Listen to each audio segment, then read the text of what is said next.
Bonjour Yana, merci d'avoir accepté de participer à notre podcast. Aujourd'hui, nous allons évoquer le thème de la citoyenneté et le lien avec l'écologie. Donc, vous faites partie de l'association Surfrider Europe qui s'investit pour la préservation des océans. Pouvez-vous nous présenter votre rôle en quelques mots et ainsi que votre parcours? Bien sûr, merci tout d'abord Anna de votre accueil et de cette invitation. Je travaille en effet chez Surfrider Europe. Je suis European Outreach Officer ou chargée de plaidoyer européen depuis février 2020. Donc Surfrider Europe est une association qui agit pour la protection de l'océan à travers plusieurs axes. Qualité de l'eau et santé des usagers, déchets aquatiques, aménagement du littoral face au changement climatique. Et pour ma part, je travaille sur plusieurs campagnes au niveau européen, notamment par exemple sur la campagne Drilling is Killing contre les forages pétroliers et gaziers dans les mers européennes. Je travaille aujourd'hui aussi sur le développement d'une campagne qu'on prévoit de mener en vue des prochaines élections européennes de mai 2024. Voilà, et pour vous dire quelques mots sur mon parcours, j'ai un diplôme en affaires européennes. Et la plus grande partie de ma vie professionnelle s'est déroulée dans le milieu associatif. Avant de rejoindre le bureau bruxellois de Surfrider, dont je fais aujourd'hui partie, j'ai été bénévole en fait au sein de Surfrider pendant plusieurs années. Donc je connais un peu les deux côtés, on va dire, de fonctionnement de l'association. Et j'étais même co-responsable de l'antenne bénévole de Surfrider à Paris. D'accord, ça vous fait une chouette expérience alors. Tout à fait. Sur votre site internet, il est écrit que que l'ADN de Surfrider, c'est la mobilisation citoyenne. Et donc, dans quelle mesure pensez-vous que cette mobilisation pour l'environnement est un engagement citoyen? Très très bonne question, merci. En effet, Surfrider est une association, comme on dit, grassroots en anglais. Donc c'est une association de terrain. On s'appuie énormément sur l'engagement bénévole de nos membres, qui sont aujourd'hui répartis au sein de 49 antennes dans 12 pays européens. Et quant à votre question, donc l'engagement environnemental, je pense qu'il est bien sûr, c'est bien sûr un engagement citoyen. En agissant pour protéger l'environnement, on prend mieux la responsabilité de notre vie, en quelque sorte, et de l'impact que notre vie, notre mode de vie a sur la planète. C'est très juste. Mais comment est-ce que vous faites pour réveiller la conscience écologique des citoyens et quels sont vos moyens pour réussir à les mobiliser? Pour commencer avec un point positif, je trouve qu'aujourd'hui, cette conscience écologique devient de plus en plus forte chez nos concitoyens français et européens de façon plus large. On a vu par exemple de fortes mobilisations lors des manifestations, notamment des marches pour le climat. On voit aussi chez nous, chez Surfrider, un nombre grandissant des gens qui nous contactent, qui souhaitent s'engager d'une façon ou d'une autre à nos côtés ou qui soutiennent nos actions. Donc ça, c'est toujours un très bon signe, je pense. Et pour sensibiliser les gens qui ne le sont pas encore à la protection de l'environnement, je considère qu'il est important de trouver une approche individuelle en fait, et expliquer l'impact que les problèmes environnementaux peuvent avoir sur la vie de la personne à qui vous vous adressez. Donc par exemple, en Europe, les gens se préoccupent souvent de l'impact que l'ont les pollutions sur leur santé. Donc, par exemple, la pollution plastique ou la pollution d'air, aujourd'hui, ont des impacts très néfastes et prouvés sur la santé de tous les citoyens.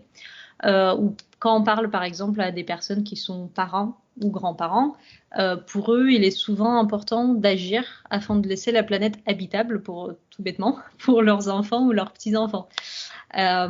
Pour les usagers de la mer, il est important de préserver l'océan qui est leur terrain de jeu. C'est d'ailleurs comme ça que Surfrider a été créé parce qu'un groupe de surfeurs voulait se battre pour avoir de l'eau propre. Voilà. Donc, en parlant de l'engagement citoyen, je pense qu'on peut le diviser en plusieurs étapes. Au moins, dans ma tête, c'est un peu comme ça que ça se passe. Donc, première étape, c'est se poser la question, déjà tout bêtement, de l'impact qu'on a. Et à partir du moment où on se pose cette question, je trouve que c'est vraiment le premier pas et c'est le plus important en quelque sorte, parce qu'à partir du moment où vous posez cette question, ça vient assez naturellement que vous essayez de réduire votre impact, souvent. Et du coup, à partir du moment où on en prend conscience, notre engagement peut prendre de diverses formes.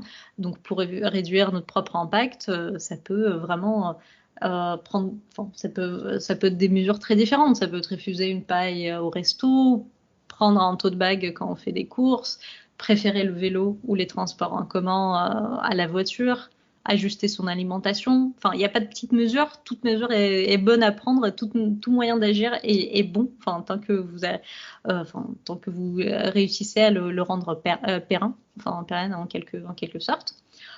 Puis, l'étape d'après, c'est de s'engager dans une association. Donc, pour moi, ça a plein d'avantages. Donc, ça permet de trouver une communauté qui va vous soutenir. Moi, je sais que c'est comme ça que je suis arrivée à Surfrider Paris. Je cherchais des informations supplémentaires et finalement, j'ai trouvé énormément d'amis qui partageaient ce nouveau mode de vie que j'essayais d'adapter. Donc, c'était beaucoup plus simple comme ça. Ça permet d'agir de façon plus active. Ça ne veut pas dire que vous êtes obligé, en vous engageant dans une association, d'y consacrer 20 heures par semaine, hein, loin de là. Encore une fois, l'exemple de l'antenne de Surfrider, où moi j'ai été active, on avait certains membres qui participaient à une action par an, vraiment ponctuelle, parce que c'est cette action-là qui avait le plus de sens pour eux et qui leur faisait le plus plaisir. Il y avait d'autres gens qui étaient là toutes les semaines et qui donnaient vraiment des heures à la situation. Enfin, tout engagement était bon et toute aide était très précieuse et nous permettait de construire cette communauté très diverse et riche, je dirais.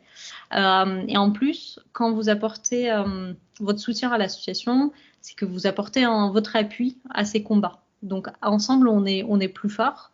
Et on est mieux entendu en quelque sorte. Donc, quand une association fait par exemple du plaidoyer ou donc parle à des institutions, que ce soit au niveau local, national, européen, peu importe, sa force est dans le nombre de membres qui est là et dans le nombre de soutiens dont elle peut justifier. Donc ça, c'est vraiment quelque chose de très important. Quand on peut toujours parler avec les institutions en tant que citoyen individuel, mais ça a parfois un peu moins d'impact, on va dire. Et puis, peut-être un autre type d'engagement citoyen pour l'environnement ou pour toute autre cause d'ailleurs. Pour moi, c'est une action politique, en quelque sens. Donc déjà, il ne faut pas en avoir peur hein, quand on dit l'action politique. Souvent, en France, c'est mal vu, mais loin de là. Déjà, quand vous relayez une information, par exemple, si votre association vous demande de relayer une certaine information, ça, c'est déjà un acte politique en quelque sorte, parce que ça permet de sensibiliser d'autres personnes à ce problème. Enfin, si c'est un problème politique, par exemple. On peut signer des pétitions. Ça peut paraître très bête et on pense parfois que ça ne sert à rien. Ça c'est faux. Donc une pétition à elle-même va pas changer le monde, bien sûr, mais votre appui permettra à l'association ou au collectif citoyen qui porte cette pétition d'avoir plus de poids auprès des institutions. Et donc obtenir le résultat souhaité parfois, on espère. Puis, il y a l'acte du vote, bien sûr. Donc ça, c'est pareil, ça peut paraître anodin, mais en tant que citoyen, il est primordial de voter en choisissant le candidat ou la candidate dont le programme vous est le plus proche, que ce soit sur les critères environnementaux, sociaux, économiques, peu importe ce qui compte le plus pour vous. Le plus important, c'est d'aller voter et d'exprimer votre choix. Mais en plus de ça, entre les deux élections, vous pouvez aussi demander des comptes à vos élus. Par exemple, chez Surfrider, en octobre, on avait lancé une campagne de mobilisation lors de laquelle on a proposé aux citoyens d'interpeller leurs députés européens.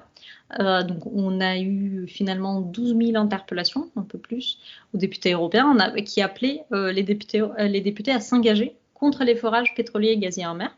Et donc, ça a donné, en effet, on a eu plusieurs dizaines de députés qui ensuite ont signé une lettre pour la Commission européenne en demandant en effet la fin de cette pratique et qui continue aujourd'hui cet engagement. C'est la problématique dont ils ne se seraient pas forcément saisis s'ils ne voyaient pas son importance pour les citoyens. Et enfin, il y a aussi des consultations. Donc ça, pareil, on n'y pense pas toujours, mais on a à des différents niveaux, local, national, européen, des consultations qui sont souvent lancées par les institutions. Et justement, ces consultations servent à consulter les citoyens pour mieux orienter les politiques menées. Il y a aussi des consultations qui sont pilotées par la société civile. Par exemple, chez Surfrider, en 2010, en amont de la dernière élection européenne, donc en 2019, on avait lancé une consultation qui s'appelait Voice for the Ocean, donc voix pour l'océan, Et on a récolté un peu plus de 7000 réponses d'une vingtaine de pays européens, donc ce qui nous a permis de porter en fait cette voix des citoyens auprès des institutions. Et là, en ce moment, on prépare un projet similaire, mais plus ambitieux en taille, je dirais, pour les prochaines élections de mai 2024, cette fois-ci, où l'objectif, c'est encore une fois de pouvoir permettre aux citoyens de s'exprimer pour ensuite, nous, porter leur voix auprès des candidats et auprès des institutions et on espère inscrire l'océan à l'agenda de ces élections-là. Et pourquoi est-ce important pour vous justement d'appuyer au niveau européen et pas seulement au niveau national? Alors ça, c'est une excellente question. On pense en effet que l'action au niveau européen, donc auprès des institutions européennes, est primordiale. L'Union européenne ne peut pas tout faire, ça faut être très clair là-dessus, mais c'est un échelon très important. En France, on estime que autour de 40% de lois dans le domaine d'environnement sont d'origine européenne. Donc ça représente déjà un volume assez important. Et il faut se rappeler que quand une directive ou un règlement sont votés au niveau européen, ça va avoir un impact dans plus de 27 pays d'un coup. Donc c'est une façon d'agir qui est très puissante. En revanche, aujourd'hui, l'abstention aux élections européennes reste malheureusement très forte, donc ce qui diminue un peu le poids de ces institutions-là. Plus il y a de monde qui vote, plus on va pouvoir mieux orienter, on va dire, les priorités des institutions. Et donc chez Sofrider, on essaie de mener en continu des actions qui visent à rapprocher les citoyens des institutions.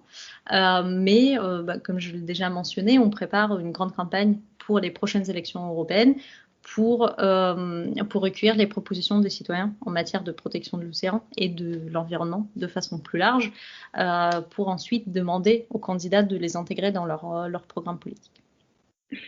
Bon, merci beaucoup, c'était très intéressant.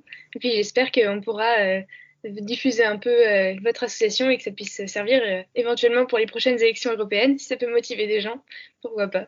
Super, avec un très grand plaisir. Merci de votre soutien. Merci beaucoup. Au revoir Yana.